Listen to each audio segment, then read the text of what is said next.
পরের বার দেখিয়ে দিব। ডাক্তাররা প্রথমেই যখন জ্বর হয় তো প্রথমেই প্যারাসিটামলটা বের করে দেয়। তাই স্বামীজি বলছেন, তিনি তার ভাষায়, আমি শুধু একটু বলে যাচ্ছি সেই অ্যামোক্সিলিনের কথা। যোগ ভোগ, গার্হস্থ সন্ন্যাস, জপ তপ ধন উপার্জন, ব্রতত্যাগ, তপস্যা কঠোর, সব মর্ম দেখেছি। এবার জেনেছি সুখের নাহিলে শরীর ধারণ বিড়ম্বন। আমরা যতই চুল কালো রাখতে চেষ্টা করি, চুল কিন্তু কিছুদিন পর সাদা হবেই। আর সাদার পিছনে পিছনে আপনারা ঔষধের দোকানে দৌড়াবেন। যারা বলেন ডাইং, অনেকে বলে অনেক কিছুই অনেক রকম রং মিশায়, অনেক তেল মিশায়, ইত্যাদি ইত্যাদি। বলছে শরীরের একটা ধর্ম আছে, এক সময় আপনাকে সেই যৌবনটুকু রাখতে পারবেন না। জেনেছি সুখের নাহিলে শরীর ধারণ বিড়ম্বন, যত উচ্চ তোমার হৃদয় তখন তত দুঃখ জানি। আপনি যদি উপকার করেন দেখবেন আপনার পিছনে লাগবে। আমার উপকার করলেই আপনি ধরে রাখতে হবে সেই অ্যামোক্সিলিনের কথা যে মহারাজ বলে গেছেন। উপকার যে করবে তার থেকে কিন্তু আপনি অপকার আশা করে রাখবেন। আর যখন প্রশ্রয় দিবে তখন মনে রাখবেন সে ঘাড়ে উঠবে, আর যখন স্বার্থ পুরাবে কেটে পড়বে। এই তিনটা মন্ত্র আপনারা সবসময় রাখবেন। আপনি যত বড়, যত ডেডিকেটেড হন, যত কিছুই দেন, আপনার পিছনে একটা দুঃখ আসবে। শুধু ক্ষুদিরামকে বলেছিল, কি বলেছিল ঠাকুরের বাবা? বলেছিল আমাকে একটা মিথ্যা সাক্ষ্য দাও, তাহলে আমি সবকিছু দিয়ে দেব। মিথ্যা সাক্ষ্য দিলেন কি? চলে গেলেন। যারা বড়বান হৃদয় তারা কিন্তু পিছন থেকে সব সময় হৃদয়টাকে দিয়ে রাখবে। অর্থাৎ যত হৃদয় দিবেন তত দুঃখ জানিও নিশ্চয়। হিজিমান নিঃস্বার্থ প্রেমিক এ জগতে নাই অবস্থা। যদি আপনি ভালোবাসেন, মিশনকে ভালোবাসেন, ও মিশনের জেলা, ও কিছু কিছু ধান্দা আছে মানুষের মধ্যে। তাই বলছে হিজিমান নিঃস্বার্থ প্রেমিক এ জগতে নাহি অবস্থা। লৌহ পিণ্ড সহজে আঘাত,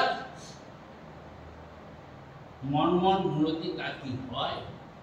লোহা দিয়ে যে একটা হাতুড়ি যদি লোহাতে মারেন, সে লোহা কি ভেঙবে? যখন মনমন মূলতি মাটির হয়, ভেঙে যাবে। আমাদের কমল হৃদয় যারা আসবে, তাদের অনেক আঘাত আসবে, তখন আমরা ভেঙে পড়ি। হও জড়প্রায় অতি নীচ, মুখে মধুর, অন্তরে গরল, সত্যহীন, স্বাস্থ্যপরায়ণ, তবে ভাবে সংসারে স্থান।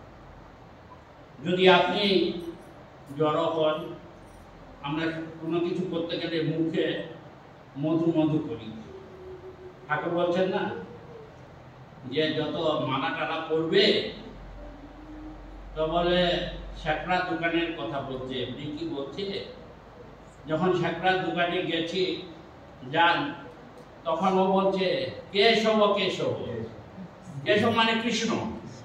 আর ওই কালীবর্ষর জায়গায় বলছে কেশব কেশব, বলছে গোপাল গোপাল, বলছে গরু পাল। আর এদিকে তো বলতে বলতে সব তিলক তিলক দিচ্ছে বাবা। হ্যাঁ, তারপরে গোপাল গোপাল বলছে হরি হরি মানে হরণ করি, বলছে হর হর হরণ। ওই যারা শেখরার দোকানে যায় তারা যারা কিরকম করে কিনে, আমি একবার রাজস্থানে গেছি, তো হঠাৎ করে আমার পাশে একজন ওই জিনিস কিনতে কিতনা দাম নেই এরকম জিজ্ঞাসা করেছে। বলে পাশে থেকে আমি শুনতে পাচ্ছি রাজস্থানীরা বলছে এ বাংলা সে আয়া, বাংলা সে আয়া। আমি একটু দূরের থেকে সরে গেলাম, দূরে গিয়ে ওকে ডাকলাম, तुम कैसा समझाया, तो बंगाल से आया, बोले 1 रुपया बोलने से वो बोला कमाओ। तब तो सोचना है तो बंगाल से आया है। तो वो क्या करता है, बड़ा महात्मा जी एक बात कहूं, 1 रुपया से हम 100 रुपया कर देता है, तो 50% हम लोग भी मिल जाता है। তাই বলছে আমরা অনেক সময় মুখে মধু দিয়ে বলি, ভিতরে কিন্তু অন্তরে গরর, সত্যহীন। আপনি সত্য কথা বলুন, স্বার্থপরায়ণ। এই তো আমরা দেখি কত সত্য কথা বলছি, কত এই মুনি ঋষিদের দেখছি বড় বড় সাদা প্যান্ট, সাদা শার্ট, সাদা পায়জামা পরছে, আর আমরা হুজুর হুজুর করছি সাত সাত, আর গিয়ে জেলে ঢুকছি। এটা আপনারা নিজেরা বুঝে নিন। আমরা তো তাকে সাধু বলছি। যারা নিঃস্বার্থ প্রেমিক, যারা পড়াশোনা জানে, তারা কিন্তু তাদের কাছে কিন্তু কখনো মাথা নিচু করবে না। তাই বলছেন যারা মিথ্যা কথা বলে, আপনি যদি সত্য কথা বলেন আপনাকে জেলে ঢুকিয়ে দেবে। ক্ষুদিরাম তো ভালো কথা বলেছে। একটা বুড়ি একটা ছাগল ছিল, খাসি, তা একটা চোর সেই খাসিটাকে দেখে তার লোভ সামলাতে পারলো না। তা এখন উকিল বাবু, হোতা বাবু আছে, এখন হোতা বাবুর একটু বদনাম করতে হয়। ঠাকুর বলতে যাতে উকিল আর ডাক্তার তাদের হাতে কি রক্ষা নেই। ওইটা ছিল উকিল পাড়া, বড় বড় উকিল। আমরা দেখি তো, দেখছেন তো, যত বড় বড় কথা বলে আর অনেক বড় বড় উকিলকে ধরে। যদিও দেখবেন যারা স্বামীজি বলে যে চালাকির দ্বারা মহৎ কাজ হয় না। আপনি চালাকি করবেন, কোনোদিন মহৎ কাজ হবে না। তা আমরা ছাগলটাকে দেখে খুব হৃষ্টপুষ্ট ছাগল দেখে একদিনকার চোর তাকে তাকে ছিল, আর বুড়ির একমাত্র সম্মান ছিল সেই খাসিটা। তখন সেই বুড়ি একবার ঘরে চলে গেল, বাস ছাগল নিয়ে উধাও, সাবার, সবাইকে নিয়ে আনন্দ। এখন উকিল বলছে, ভালো উকিল আছে, মন্দ উকিলও আছে। উকিল বলছে আপনার চিন্তা করতে হবে না, আমি তো বড় উকিল, আপনার ছাগল পেয়ে যাবে।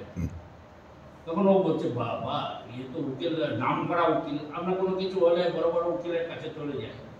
যদিও মুখে মুখে মধুর কথা বলে, কাজের কিছুই হয় তো না। উকিল বলছে যে মানে আমাদের ধর্ম আমাদের সুন্দর সুন্দর কথা বলে আমাদের বিভাষিত করা, ওদের ধর্ম, ওদের তো করতেই হবে। বলে আমরা জানি তো, কিন্তু আমাদের সুন্দর কথা দিয়ে আমাদের তো কিছু ইনকাম করতে হবে, না আমাদের জীবনটা চালাবো। তো ও কি বলেছে, আরেকটা উকিলের কাছে ধরে ও বলেছে যা কথা বলবে সত্য কথা বলবে, কিন্তু মনে রাখবে মুখে কিছু বলবে না, আকারে ইঙ্গিতে দেখাবে। তখন বলছে ঠিক আছে। তো জাজ আসলো 3 দিন পর, এসে এখন সওয়াল জবাব হয়। সেখানে কিন্তু আপনারা ডাইরেক্ট কোয়েশ্চেন করতে পারবেন না, উকিল বাবু দিয়ে কোয়েশ্চেন করতে হবে, যা কিছু উকিলকেই বলতে হবে। তো এখন যা জিজ্ঞাসা করলো উকিলকে, যা চুরি হয়েছে, এই তুমি ছাগল চুরি করেছো? বলছে ব্যা। ব্যা মানে ছাগলের ডাক ব্যা, আর করেছো মানে চুরি করেছে। তো ব্যা বলছে তো চুরি করেছে। বলে ওটাকে খেয়েছো? ও ব্যা করেছে। বলে ওটাকে কি সাবার করে দিয়েছো? বলছে ব্যা। এখন আইনত উকিল বাবুরা বলতে পারেন যারা মদখোর আর যারা পাগল তাদের কিন্তু ভ্যালু হয়। সঙ্গে সঙ্গে দেখলো এই তো মদখোর, এটা তো হবে না, ঢং ঢং ঢং ঢং করে ঘন্টা বাজিয়ে সঙ্গে সঙ্গে চলে গেল। উকিলও কিছু করতে পারলো না, বুড়ির ছাগলটা পর্যন্ত চলে গেল। ও চলে যাওয়াতে তারপরে যখন সব চলে গেছে তখন ও অভিনয় করেছে। মানে কি হাসি চোখটা! আপনারা জানেন যখন কিছু অভিনয় করে, যদি ঠিকমতো অভিনয় করে আমরা ভুলে যাই। আমরা অনেক সময় সিনেমায় দেখি ভালো ভালো অভিনয়। ঠাকুর গেছিলেন নটে বিনোদিনী, আমাদের নটে বিনোদিনী তিনি কৃষ্ণ চৈতন্য সেজেছেন মেয়ে, তখন গিয়ে বলছে ও তো মেয়ে, তখন বলছে আসল নকল একাকার হয়ে গেছে। আমরা যদি অবচেতন মনে বা চেতন মনেই দেখি, যদি শুদ্ধ সত্যকারে আমরা যদি ভালো চোখে দেখি, তখন সব একাকার হয়ে যায়। তখন লোকটার মনে বললো বাহ, আমি তো কত অভিনয় করলাম। এখন সব চলে যাওয়ার পর সেই যে উকিলটা, এখন তো তার পয়সাটা চাই, শিখিয়ে দিয়েছে। ও যখন হাত পেতেছে, প্রথম হচ্ছে ব্যাগ, দ্বিতীয়বার হাত পেতেছে ব্যাগ, আর তৃতীয়বার হাত পেতেছে ব্যাগ। অর্থাৎ ও বুঝেছে ভাই আমি কি শিখালাম আর কি হলো। তাই স্বামীজি বলছেন যদি আমরা ভালো পথে যাই ভালো শিখবো, আর যদি মন্দ পথে যাই মন্দ শিখবো। ঠাকুর বলছেন চারা গাছটা লাগাতে গেলে একটা ফেন্সিং এর দরকার।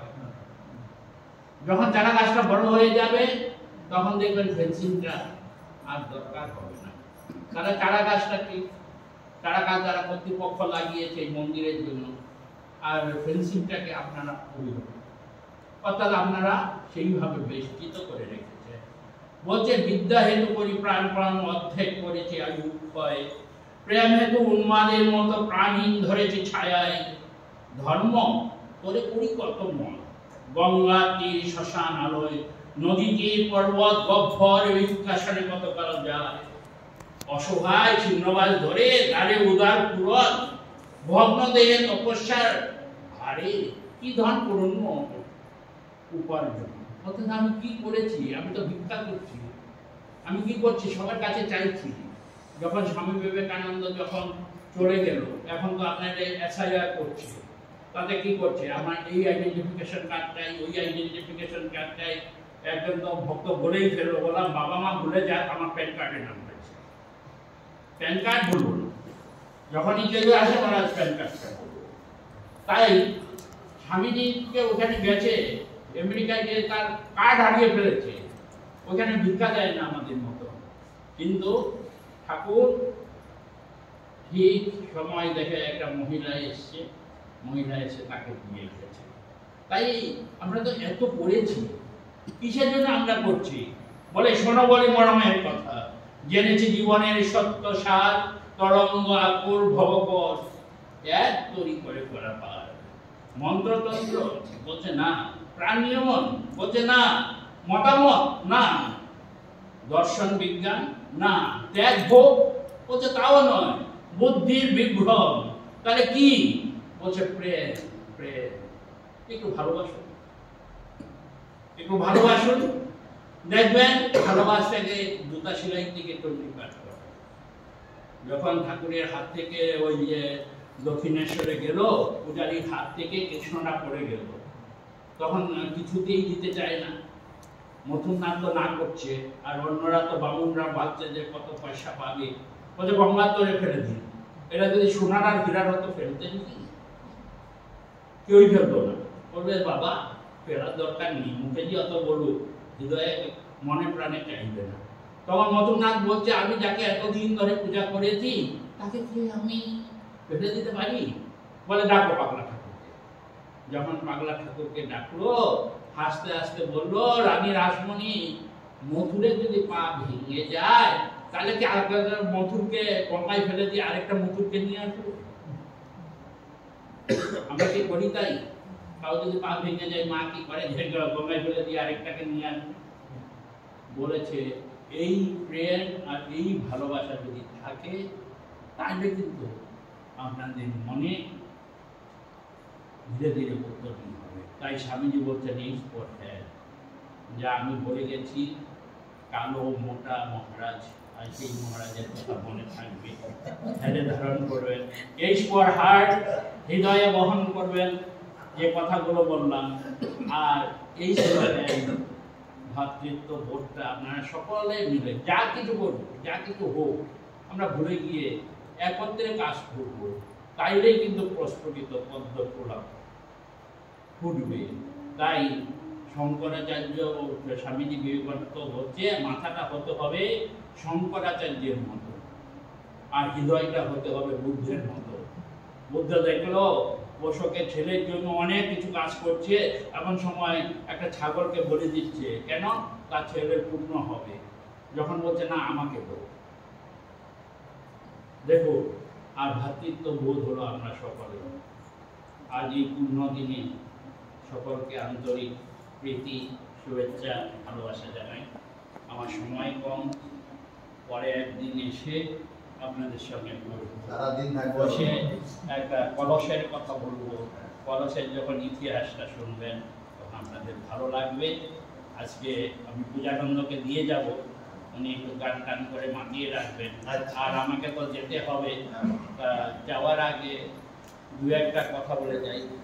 একটা কথা হলো, আমাদের এবার কালী পুজো অনেকদিন ধরে হয়নি রোডকেল্লায়। মা এসেছেন নবসাজে, নবরূপে, নবমহিমায়। আমরা দ্বার খুলে দিয়েছি, সব মহারাজ প্রার্থনা করেছে যে আমাদের রোডকেল্লায় সবাই মিলে আনন্দ করব।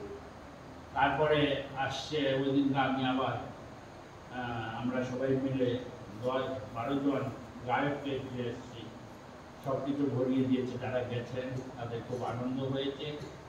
দ্বিতীয়, আমাদের সামনেই কালী পুজো, ওই মায়ের পুজো 11 তারিখ। 11 তারিখ তো আপনাদের পুজো হবে, ওই দিনকে আপনারা হয়তো যেতে পারবেন না। 21 তারিখ আমরা ভক্ত সম্মেলন করছি, মানে সবাই মিলে আপনারা যাবেন। আপনারা বলে দিবেন, কারণ রান্নার ব্যাপার আছে তো, ওই পূজা যদি একটু এদিক সেদিক হয়ে যায় না, তখন সেই সম্পাদকের উপর দিয়ে পড়বে। তারা আগে থেকে একটু বলবেন, এটা প্রথম করছি, আপনারা একটু মেনে নিতে হবে। আমাদের আগের দিন প্রাইজ ডিস্ট্রিবিউশন থাকবে, আর প্রাইজ ডিস্ট্রিবিউশনের পরেই আমাদের থাকছে ভক্ত সম্মেলন। ভক্ত মানে হলো কারা ভক্ত, এটা পরে ডেফিনেশন আপনাকে বলে দিব। ভগবান বলছেন, যেখানে ভক্তরা থাকে সেখানেই আমি থাকি, আমি বৈকুণ্ঠে থাকি না, অন্য জায়গায় থাকি না, ভক্তরা যেখানে থাকে। তা বক্তব্য রাখবেন আমাদের বিশ্বদেব মহারাজ, স্বামী বুদ্ধদেবানন্দজি মহারাজ। হয়তো ওনাকে অনেকে গালাগালি শুনেছেন। সাধু